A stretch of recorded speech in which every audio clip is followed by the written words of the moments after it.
If you want to get better at fingerpicking riffs and solos, then you have to learn this lesson. So go grab your uke, tune it up, because I think we're going to uke. Hey guys, welcome back to I Think I'm Gonna Uke. My name is Tony, and in this lesson we're going to learn an essential topic to get better at the ukulele. One of the most common things that I hear from beginners, and especially intermediate ukulele players, is I want to play fingerstyle and I want to be able to pick melodies and play solos, but I don't know how. And then when I ask, well, what key scale do you feel most comfortable with? That's when they say, whoa, I don't want to learn anything about music or music theory. That stuff just goes right over my head. Well, in order to purposely play fingerstyle and play some riffs, you do have to understand a little bit about music, and you kind of have to understand what you're trying to do on the neck here. So don't worry, because by the end of this short lesson, you're going to know how to play every single note both ways on the entire neck of a ukulele.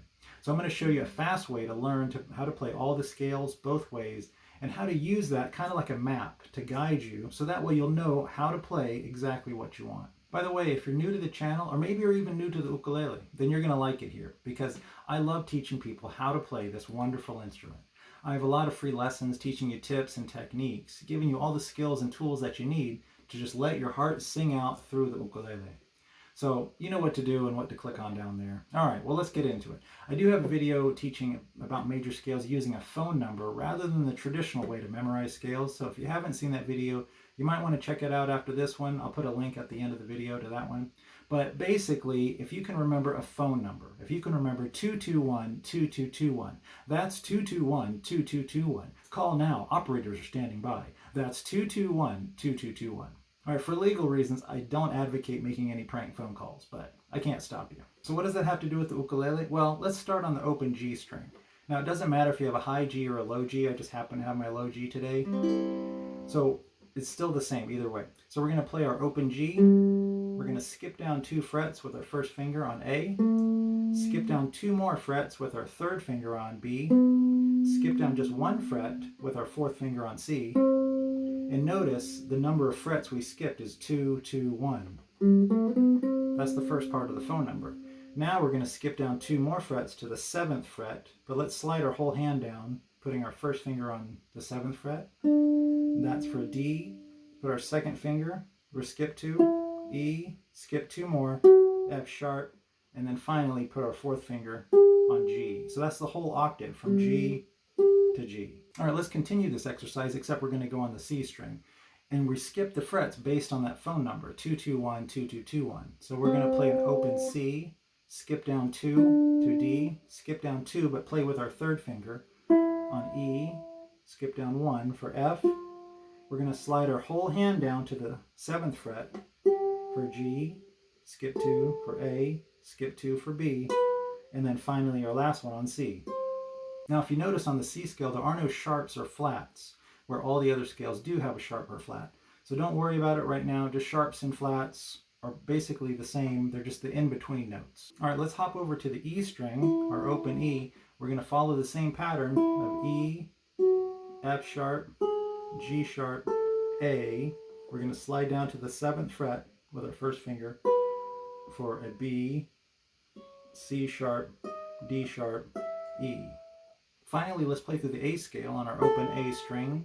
Same pattern, A, B, C sharp, D. Slide your hand down to 7th fret for E, F sharp, G sharp, A. Okay, congratulations, you just played through every note of the G, C, E, and A scales. Now remember at the beginning of the lesson, I mentioned learning how to play the scales 2 ways. Well, you just completed one way of playing all the scales. Now if you notice, all the scales are all along one string, vertically, this way. So now we're going to learn the other way to play horizontally, play the scales in this direction. Now the notes for each scale are still the same, so you're not learning any new notes necessarily. We're just going to find them in a different direction. We're going to find them horizontally. And the pattern still follows of 221, 2221, but the intervals are split horizontally. So the major scales, they always follow the same pattern. All right, now stay with me, because once you see how to play the scales horizontally and vertically and how they connect, that really unlocks the whole fretboard on the ukulele. All right, now let's tackle this. I'm going to lead you through G, C, E, and A scales, but I do want to give you a little bit of homework that I'll put in the description box, and that's for you to learn how to play the horizontal scales for the B, D, and F scales. So I'll leave the scale notes in the description box for reference, and then you try to find where you can find the next notes. Check this out. If we play our open G string, we still skip 2 to A, skip 2 more to B. Now normally we would just skip 1 to play C, but our next open string is a C. So now we're going to skip down 2 to play D. Normally we would skip 2 more to play E, but our next open string down here is an E. So after E, we skip down 2 more to play F sharp, and then we skip 1 to play G. And that's the G scale. All right, let's hop down to the C string. Similar, we're going to follow the same pattern. The notes are still the same. We're going to play our open C, skip down 2 to play D. Now normally we would skip 2 to play our E, but our next open string is an E. Now we're going to skip just 1 this time to play our F. We're going to skip 2 to play G. Then normally we would skip 2 to play A, but our next open string is A. Now we skip 2 more to play B, and we skip 1 to play C. So when you put all those notes together, you have, there's our C scale. All right, now let's hop over to our E string. It's the same pattern, so we're going to play an open E. We're going to skip 2 frets to play an F sharp, skip 2 frets to play a G sharp. Normally we would skip just 1 to play an A, but we have an open A on our next string.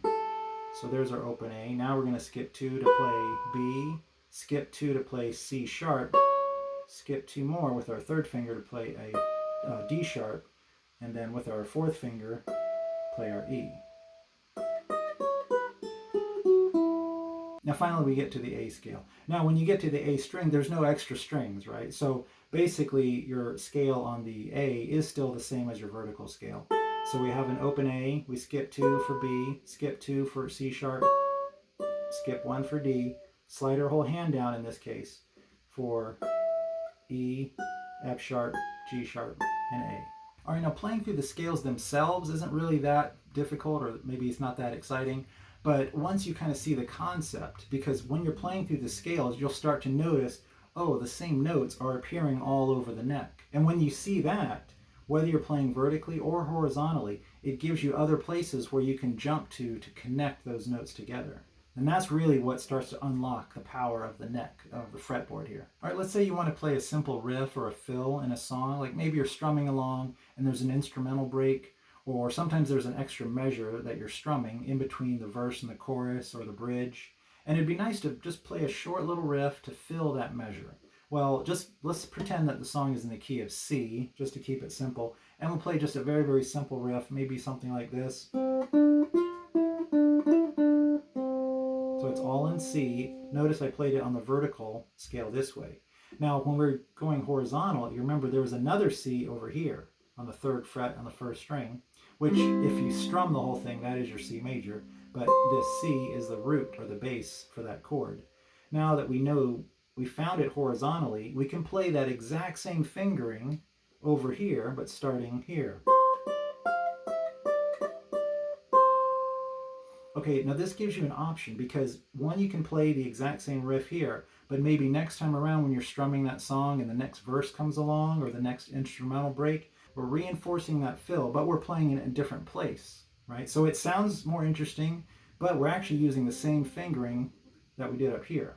So this is really awesome because it starts to connect and you start to see, oh, wait a minute, I can play the same fingering whenever I'm changing to another chord. So if a song's in the key of C, then it's probably going to have a G or an F in that song as well. So you can jump down to the G here. We're still in our vertical C scale. We'll play the exact same fingering, but we're reinforcing the fill or the melody that we're making, but in a different spot. All by knowing the scales, all by keeping the same position. So this part is really awesome because you're combining the vertical scale that you learned and the horizontal scale to discover where else can I jump to play those same fills, to play that same finger picking riff. I'm hoping you stuck through the lesson all the way to this point. I know I gave you a lot to chew on, but this is really like your vegetables. You know, you eat them, they give you all the nutrients that you need. And if you really kind of stop and think about it, the concept behind learning the scales both ways and that fact that they're interchangeable, that's really what starts to open up and unlock a lot of places all across the neck here. So it opens up your finger playing for your riffs, solos, fills, things like that. The fact that you can jump back and forth, you know, from one octave to the next octave. So I really hope you kind of take this. It might take a little bit of time to kind of digest everything if this is new to you, but keep practicing, keep playing. And if you enjoyed this lesson, do give me a like. Don't forget to subscribe to the channel if you haven't, and click that notification bell so you don't miss out on any new videos. I do have some new sponsors if you'd like to support the channel. All the details, my social media links, everything's in the description box below. Well, until next time, have fun playing. God bless, and I'll see you in the next one.